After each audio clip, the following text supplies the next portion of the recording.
All right, guys, welcome back. We're here with another lecture today, this time on section 2.4. This is on row echelon matrices and elementary row operations. There's not a lot of prerequisites for this. Again, just arithmetic and basic matrix terminology. So when I refer to something, you guys will know what I'm talking about here. And yes, this is not terribly difficult. We're going to need this. So this is a continuation from our previous idea. Once we start representing linear systems with matrices in order to solve them. So let's jump right in. I want to show you guys a very nice matrix. Okay, so this is a very, very nice matrix.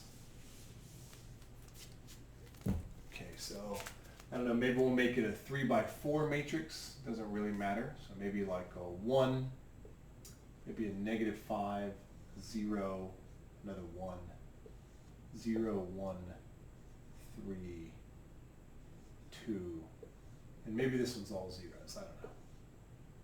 Okay, so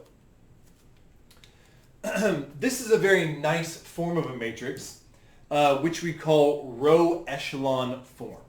Okay, so row-echelon form, or equivalently, we'll say that this is a row-echelon matrix. Okay, so this is a row-echelon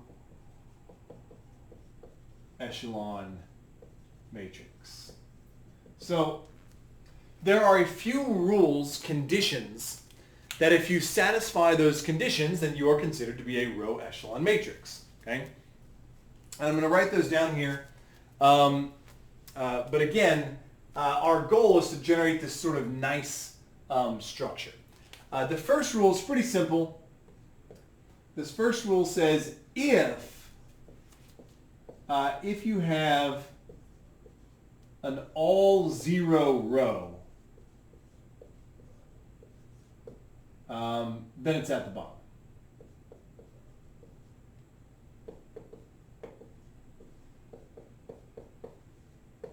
And all this really means is that if I have a row that's got basically nothing useful in it, right, just all zeros, I want all of those rows at the bottom, right? So if you've got like, 2, 3, 4, 5 rows that are all zeros, just put all that stuff at the bottom, okay? All the non-zero terms, all the useful, non-trivial values, we want those pushed as far as we can towards the top. Yes? Okay. 2. The first non-zero value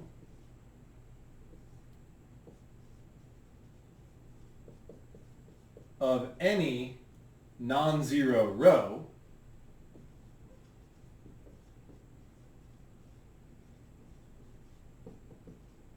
is a 1. Okay? So it says, this is saying, look at all the rows that aren't all zeros, right? The all zero rows are just not useful. But all the rows that are not all zeros, make sure that the first element you come across that's not a 0 is a 1. So right here, right here. And we have special names for these ones, right? So this one, and let's say this one. So these are both called leading ones. Okay, so these are leading ones. Notice this is a 1, but it's not a leading one because it's not a 1 which is leading a row. Okay? Now, the third rule has to do with these leading ones and where they can be placed. The third rule says each leading one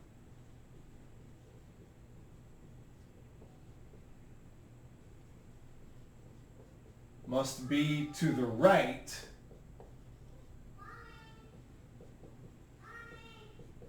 of any leading ones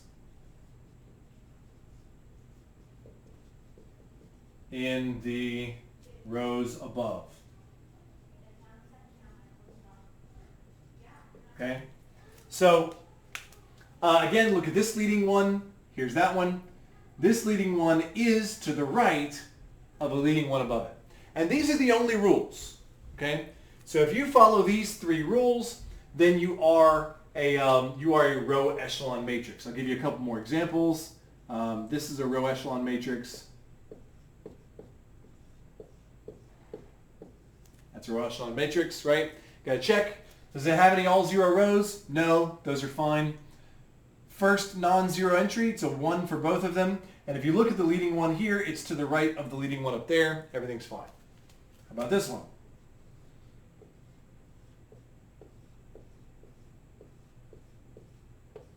Let's see. All the all zero rows are at the bottom, sure. The first non-zero element of all of my rows that don't have all zeros is a 1, yep. And the last rule doesn't apply because I don't have more than one leading one. And for that matter, that's also in row echelon form, right? Because you just have to do the first rule, right? So all these matrices that are in row echelon form, these are all nice. They're all very nice. Nice for what?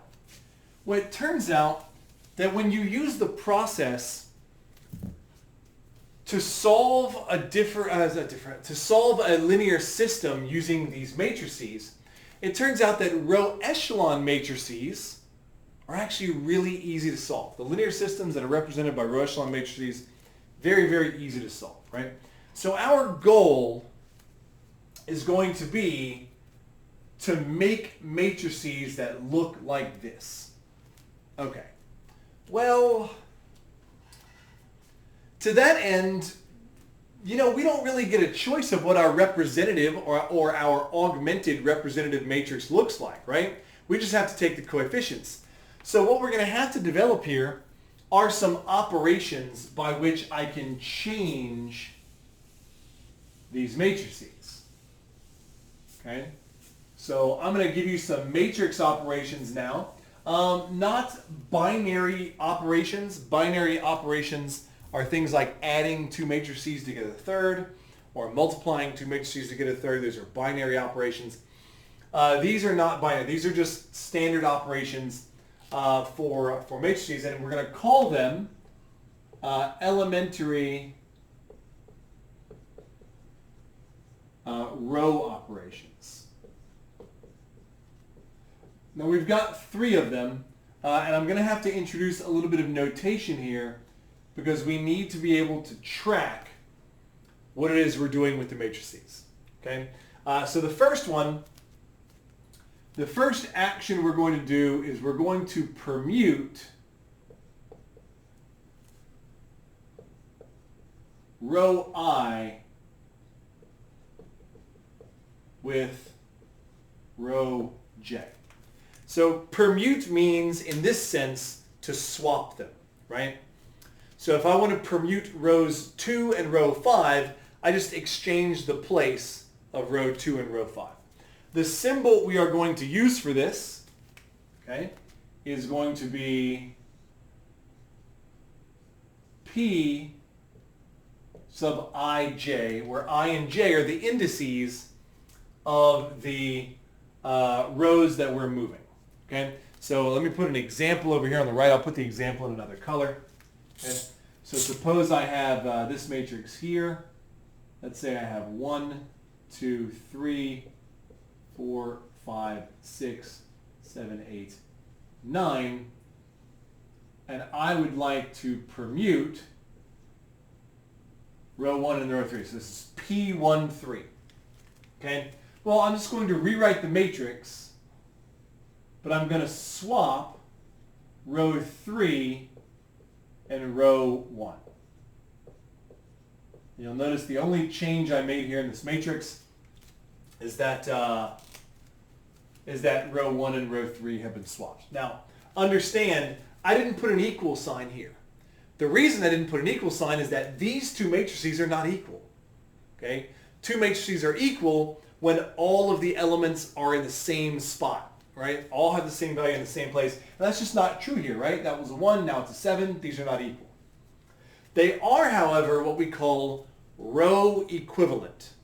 Row equivalent, and I'm going to write a definition for this later, means that I obtained this one from that one via an elementary row operation. Okay? All right, let's talk about the next elementary row operation. I can multiply row I by some scalar value k. Okay? So again, let's talk about notation. The notation we're going to use for this operation is m sub I, and in parentheses we'll put k. Okay? So this is multiplying row I by value k. Again, let me get an example up here real quick. So let's do one. So I'm just going to use the same trivial matrix here.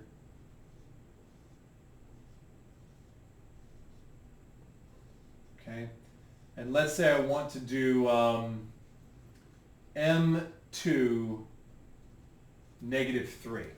So this says take row 2 and multiply all of the elements by negative 3. Now this is not the same as multiplying a matrix by a scalar. When I multiply a matrix by a scalar, like 4 times A, then you have to multiply every entry by that number. Here, just doing one row. Okay? All right, so let's see what we get. Now notice when I do M2, I don't actually change rows 1 and 3, right? I'm multiplying row 2 by a scalar, but that means there's no change for rows 1 and row 3. Those will be static. And the values of row 2 change, again, by a scalar value of negative 3. So 4 times negative 3 gives me negative 12. 5 times negative 3, negative 15. And 6 times negative 3 gives me negative 18. Okay? And I've got one more elementary row operation, right? So the very last elementary row operation is addition, but we'll go a little bit spicier than that. So you can add a k multiple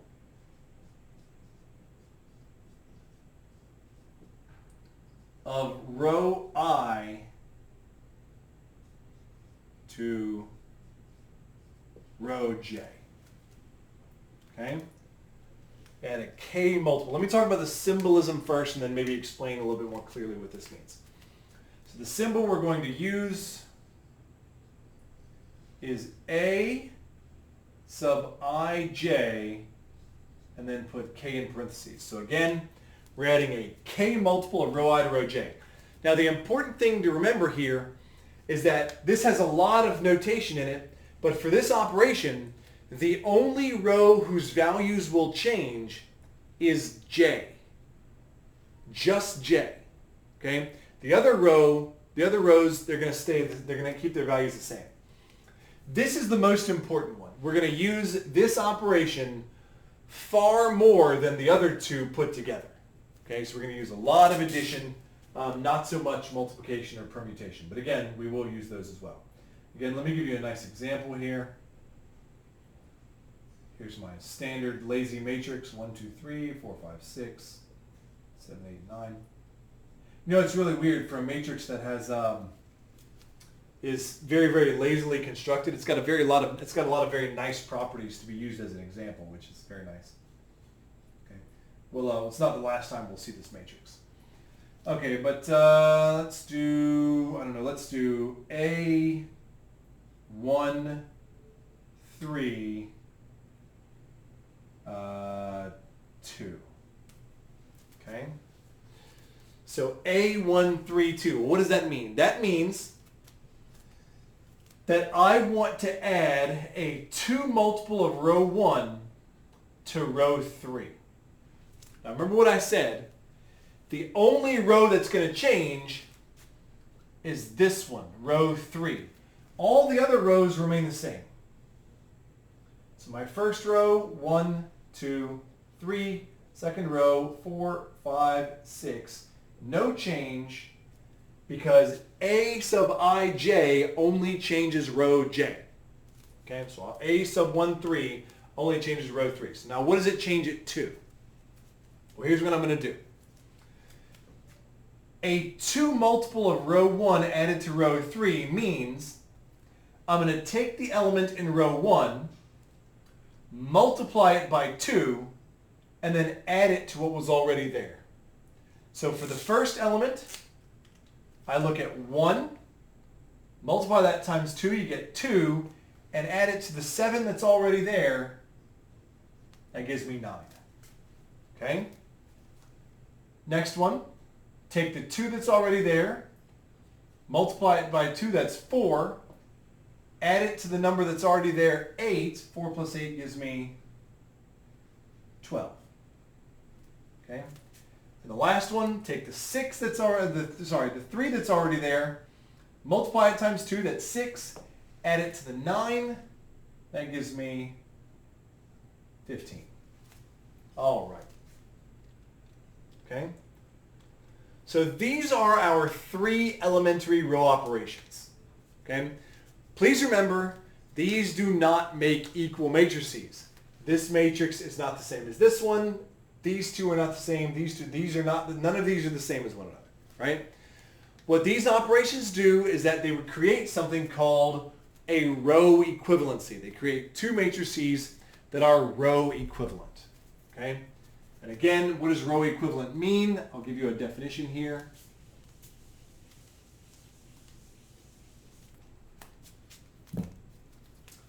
We say that A and B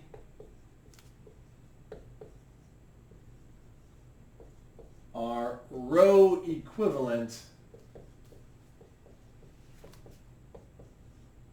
to each other. Well, I don't even need to each other. We just say they're row equivalent. If there is a sequence of elementary row operations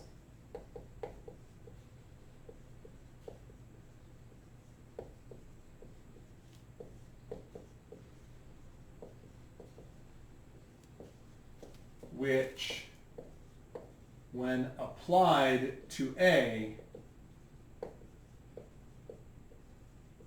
result in B. Okay? So can you obtain B only using elementary row operations applied to A? Okay. Well, fair enough.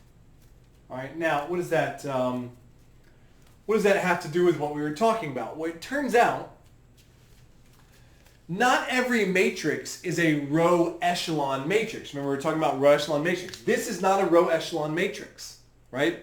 This fails condition 2. The first non-zero element of every row is not a 1, right? So this fails the row echelon form.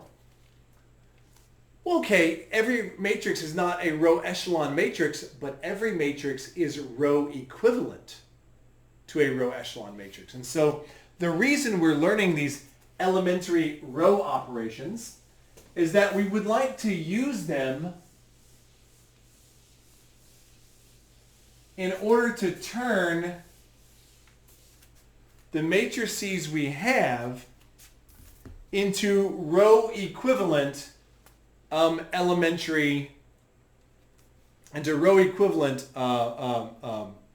echelon matrices. So let me see if I can't apply the process here real quick. So the process by which we're going to do this is called, I was taught it was called pivot and annihilation, right? It's only 2 steps, and we're just going to apply those 2 steps over and over and over and over again until the matrix we're working with eventually becomes row echelon form. Okay, so it's probably easier to demonstrate this by example. So let me put an example up here. I'm going to go back to that same example we were dealing with. 1, 2, 3, 4, 5, 6. Actually, you know what? Let me not use this one. Sorry. I'll come back to use this one, but I want to do something else first. Okay. Let's make another one up. Let's do 2, 5, 1, 0, -1, 3, 1, 4,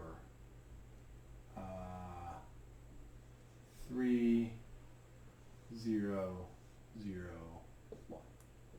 All right, there's the matrix. All right, fine. Okay, so what does pivot mean? Okay, I'm going to start in the upper left-hand corner of my matrix. So my upper left-hand corner, that's right here. Okay? This is my pivot position, and I'm going to make my pivot position a 1. How am I going to make it a 1? I can't just erase it and write a 1. What I have to do is I have to use my elementary row operations to make it a 1. And there's actually several ways to do that in this case. Okay? In fact, I can do that with all 3 of my elementary row operations. Okay?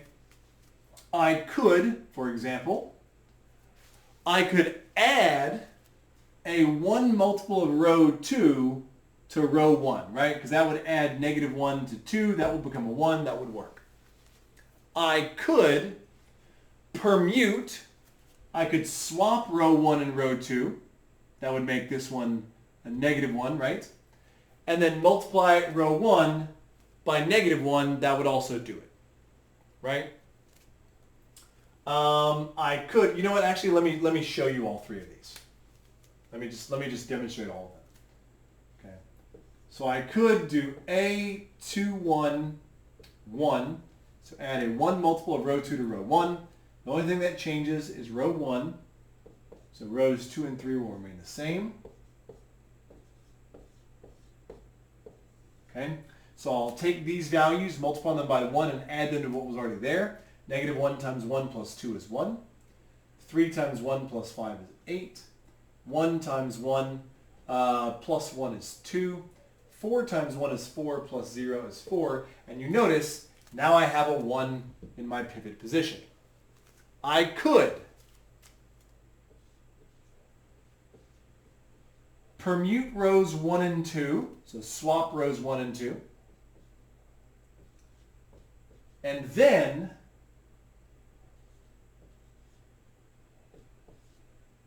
write this down. And then multiply row 1 by -1. Right? So I'll multiply row 1 by -1. That will also get me a 1. But I claim that this second way of obtaining a 1 in my pivot position still worked. This second method for obtaining a 1 in my pivot position is worse than the first one, and the reason is it took me 2 operations as opposed to 1, right? Well, okay, there's another way to get a 1 in my pivot position without having to do 2 operations. I'm sure you've probably thought of it by now, and most of you are probably suggesting it, okay? So what if I multiply row 1 by a half, right? 2 times 1/2 does give me 1, right? Well, let's see what we get.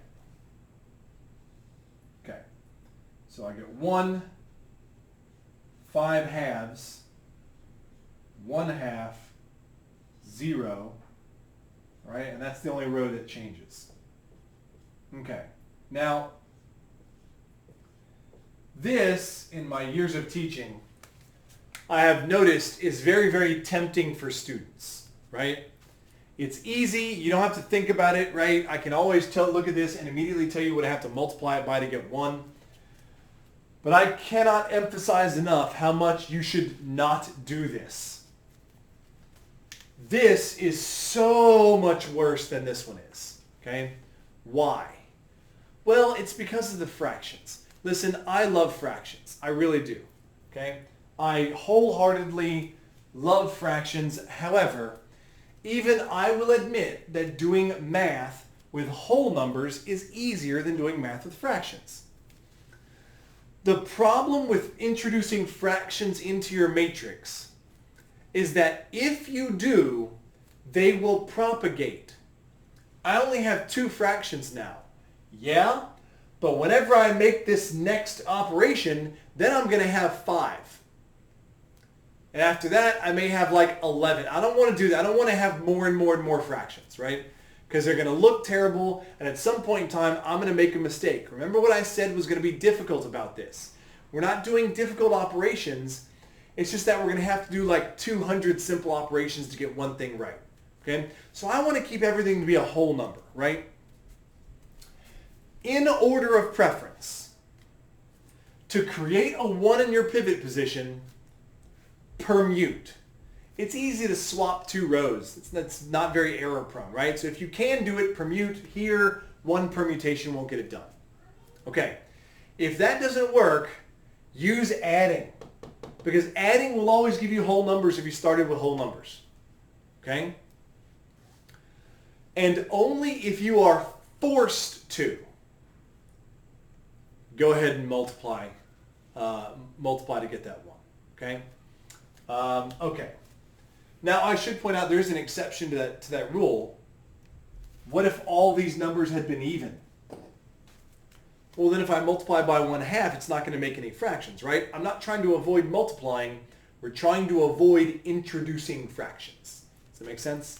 Okay, so I hope we can agree this is the appropriate step 1.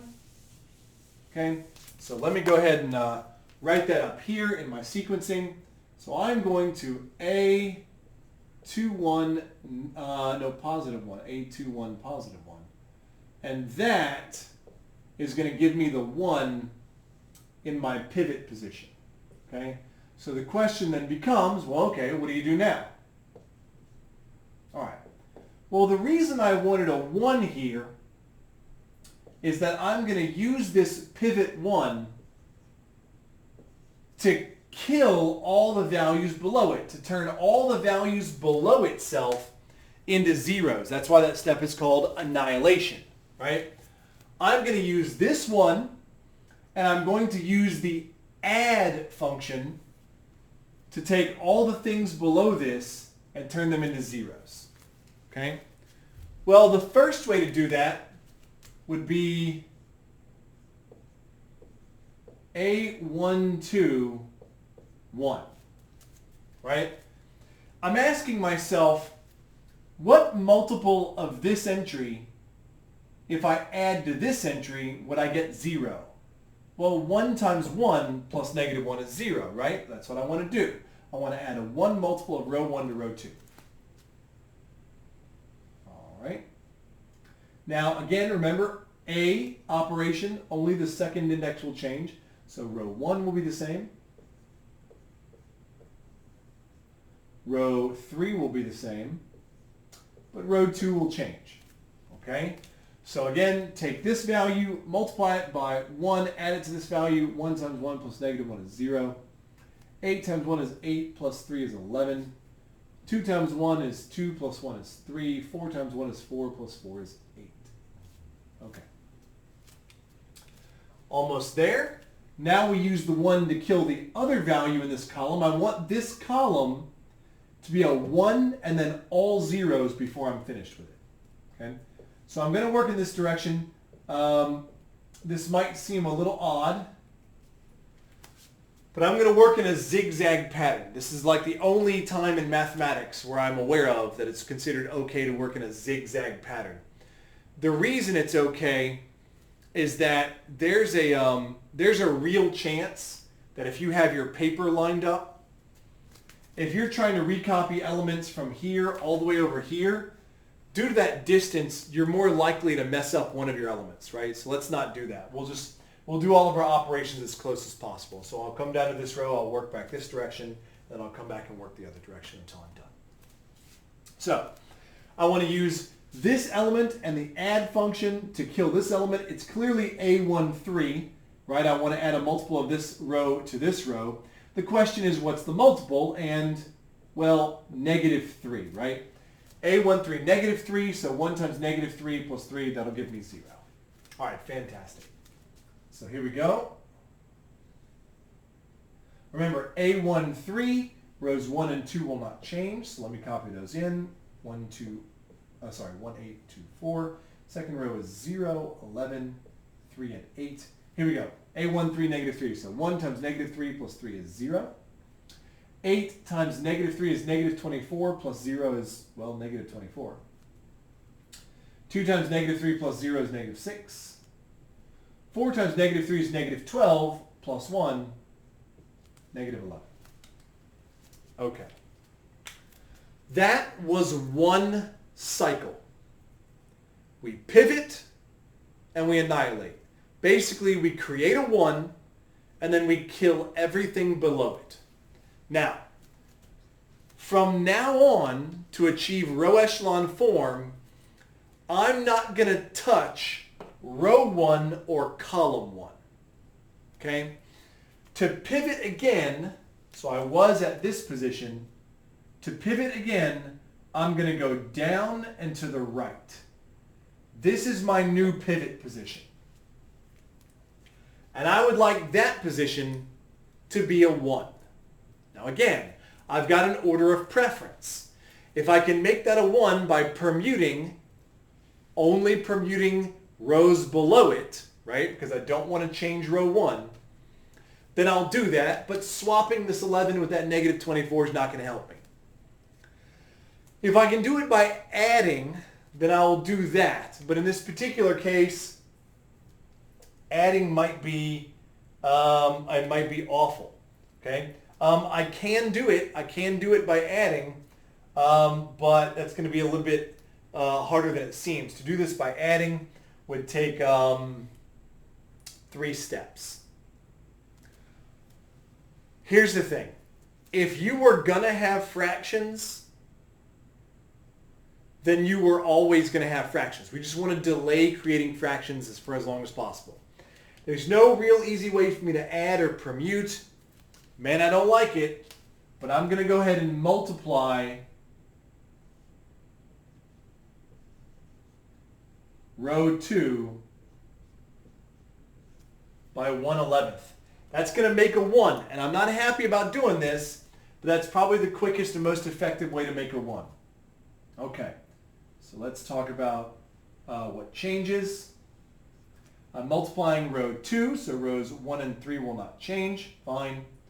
1, 8, 2, 4, 0, negative 24, negative 6, negative 11. And I want to multiply all of row 2 by 1/11. Now notice what happens to this nice 0 that we made. I'm going to multiply it times 1/11, but it doesn't matter because it's still 0. By working in this staggered manner where I go 1, kill everything below it, and then pivot, kill everything below it, and then pivot, I'll make sure to preserve these nice zeros I'm creating. Okay, 0 times 1/11 is 0, 11 times 1/11 is 1, 3 times 1/11 is 3/11. Ugh. And 8 times 1/11 is, well, 8/11. All right, so I've pivoted. I now have a 1 here.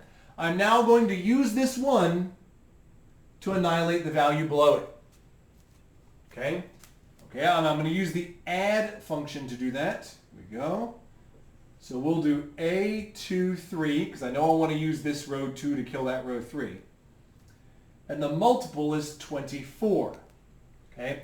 Because 1 times 24 plus negative 24 gives me 0. All right. Let's write down the result. We've got 1, 8, 2, 4. Second row won't change. Okay, remember A2, 3, only row 3 will change.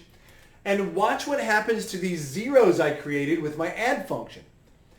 For the first column, I get 0 times 24 plus 0. That's still 0.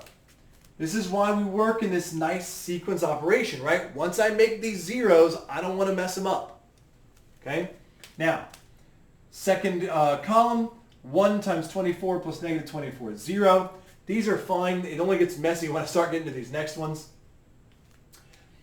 3/11 times 24 is 72/11. Minus 6 gives me 6/11. Okay? The very last one. 8/11 times 24 is 192/11. Minus 11, which is 71/11. You guys will have to forgive me if that arithmetic's slightly wrong. I was trying to do that in my head real quick because I didn't plan out this example. And now that I've killed all the values below this leading 1, I pivot again. So again, down to the right. This needs to be a 1. Well, I don't have any rows below it that I can use to either permute or add. So the very last pivot, you're going to have to use multiplication. There's no way around it, okay? Because it's the only one that's the only operation that only uses one row. But that's not really that bad because I'm only multiplying that one row, and I know I'm never not going to use those values again. So let me multiply row 3. Well, the question is, what do you multiply 6/11ths by in order to get 1? Well, just its reciprocal, 11/6. So let me multiply row 3 by 11/6. Again, rows 1 and 2 won't change. I got 1, 8, 2, 4, 0, 1, 3/11ths, 8/11ths. And now multiply this row by 11/6. You get 0, you get 0, you get 1. And the only real arithmetic we have to do here is 11/6 times 71/11ths. But of course the 11ths cancel and I end up getting 71/6. Now notice, this is row echelon form. Okay? Row echelon form, all 0 rows are at the bottom. That's trivial because I don't have any. The first value of every row that's not a 0 is a 1. Here's my leading ones. And every leading 1 is to the right of all the leading ones above it. There you go.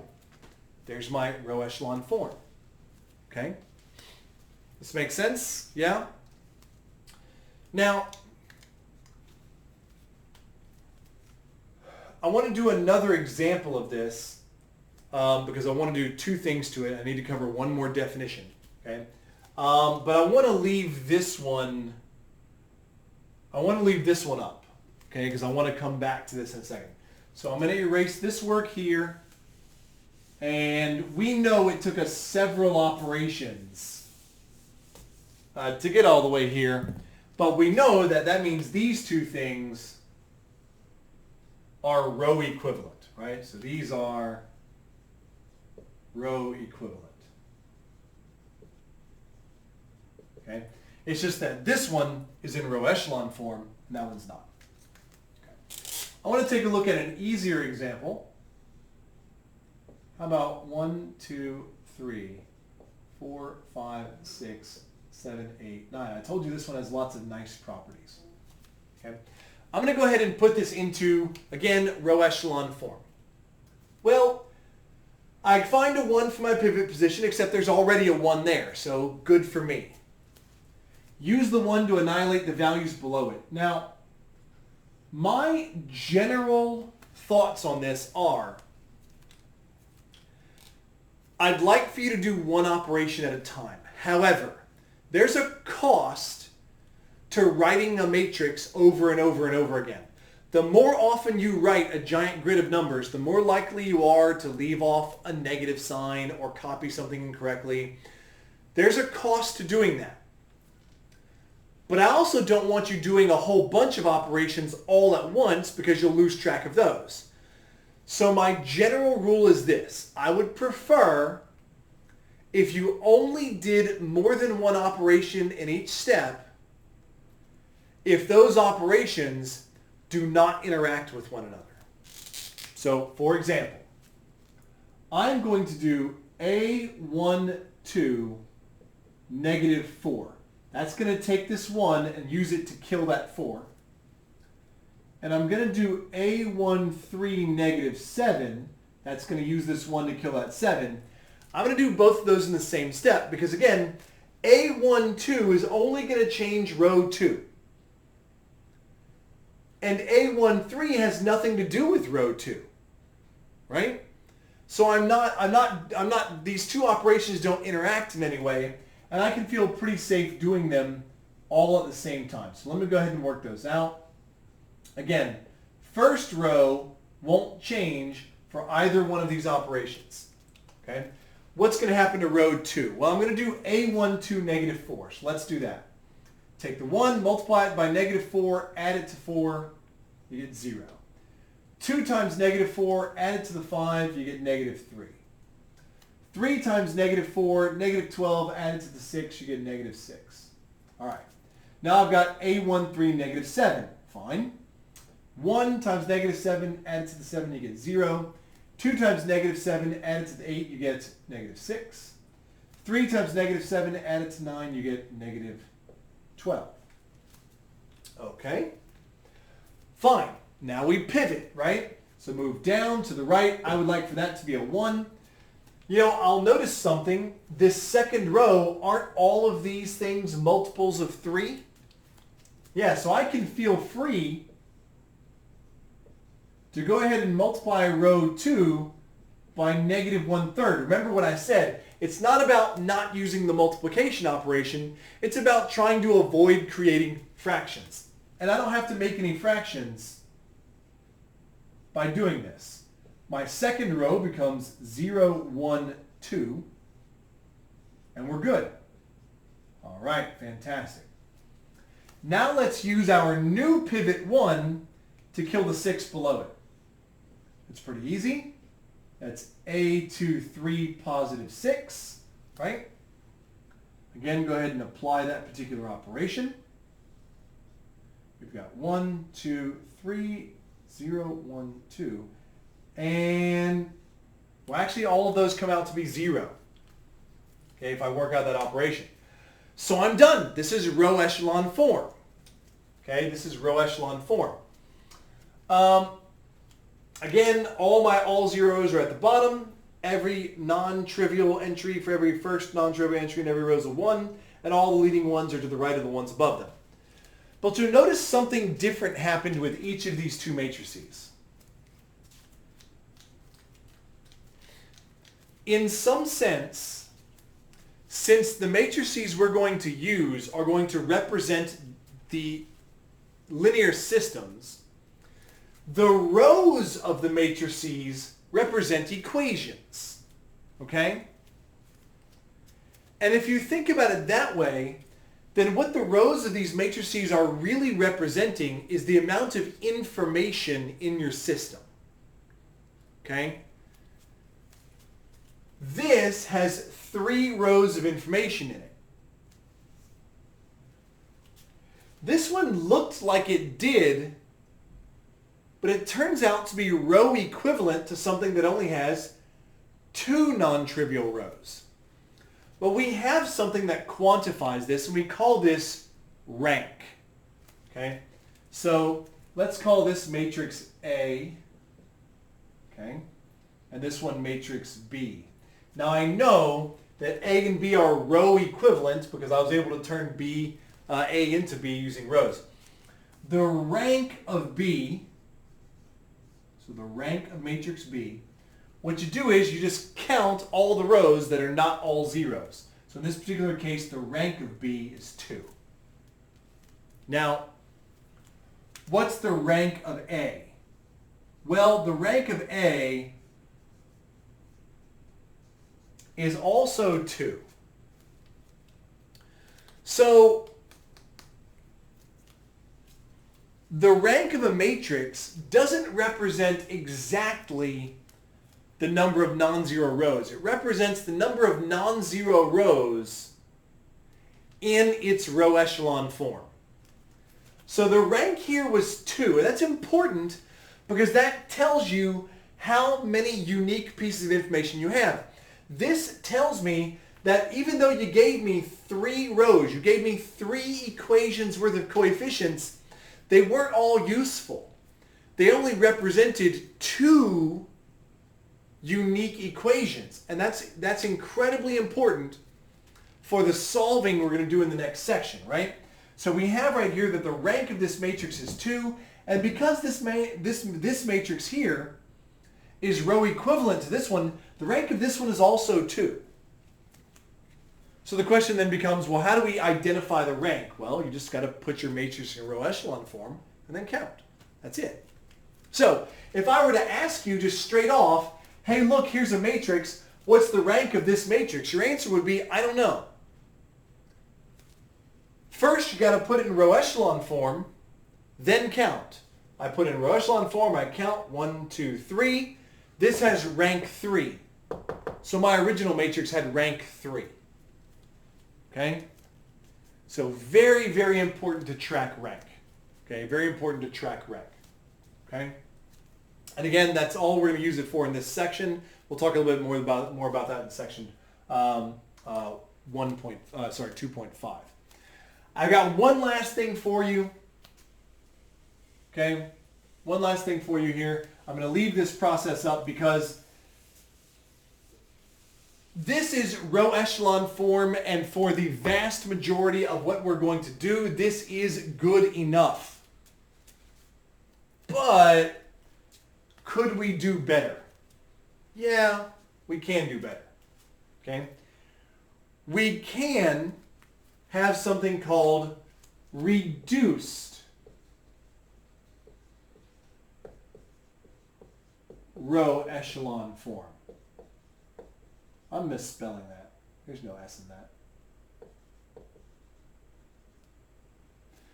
Reduced row echelon form has the same 3 rules as row echelon form. Same.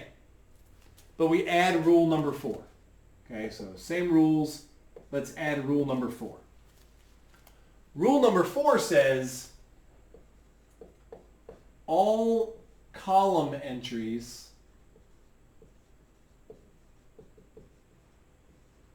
above a leading 1 are zeros. Okay, so you'll notice this might be in row echelon form, but it's not in reduced row echelon form. For it to be in reduced row echelon form, I have to go back and then I have to make sure that for all my leading 1s, that all the column entries above them are zeros. Well, for this one it doesn't matter because there are no column entries above it. But for this one, that's not a 0. And to be in reduced row echelon form, this value needs to be a 0. Well, that's pretty easy, right? I can actually handle that with one addition here. What if I do A21 -2? Now, I want to make sure this doesn't mess up any of my form, right? Because I don't want to mess up any of my first 3 rules. But it turns out, because of the way I created my zeros, I'm going to be fine. Now remember, A21, only row 1 will change, so my bottom 2 rows, those are the same. And now what I'll do is, notice that I had a 0 here.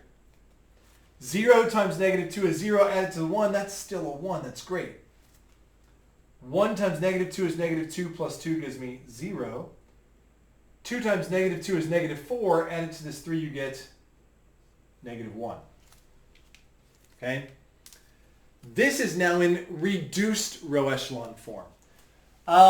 Do we need reduced row echelon form? To be perfectly honest, no, human beings don't use it that often. I will say that this is the more efficient method for computers to handle this. I will talk about why and what this means in the context of representing a linear system in section 2.5. So stay tuned for the next lecture. But predominantly, we'll stop here, right? So this matrix right here, this is row echelon form. And this one down here, this one is reduced row echelon form. Okay. All right, guys. That seems like a good place to stop. As usual, again, the homework is already up. Please make sure you start taking care of those. A quick note about this particular skill, these elementary row operations, and the ability to use them to put a matrix in row echelon form is probably going to be the most commonly used skill this semester. So please make sure you practice, get lots and lots of practice, get very, very good at this. Try not to work too quickly. You don't want to make small arithmetic mistakes while you're going through this, because if you do, it'll create a giant mess. So work as quickly as you can while being very, very accurate. I will see you guys next time.